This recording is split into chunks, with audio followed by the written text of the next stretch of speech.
મારા બાપ તમારે ત્યાં કોઈ સુરવીર ન જન્મે, કોઈ ભક્ત ન જન્મે, કોઈ સંત ન જન્મે, કોઈ દાતાર ન જન્મે, તો એ માની કોક છે ને એને જનેતા કહેવામાં નથી આવતી. ખરેખર તો સંતે ત્યાં લગી કહી દીધું, નકામા ના ભલે જન્મે, સમજવી વાંજણી નારી એમાં મજા છે.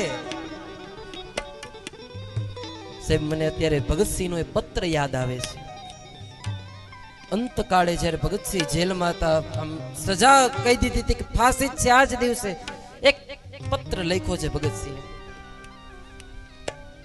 શું લખ્યું છે અંદર? કહે છે કે જેમ અત્યારના જુવાનિયાઓને શોખ છે ને એવો મને શોખ હતો. સારીથી મોટર બાઇક ચલાવી, સારા સારી લાઈફ સ્ટાઈલ જીવી, આમ પૈસા ઉડાડવા, આમ કરવું તેમ કરવું, આવી બધી જેમ યંગસ્ટરોની ઈચ્છા હતી ને એવી મને પણ ઈચ્છા હતી.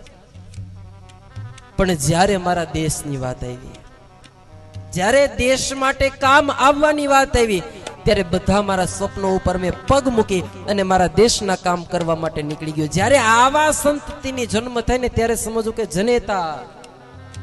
બાકી તો છતાં પુત્ર એ નકામા ના ભલે જન્મે.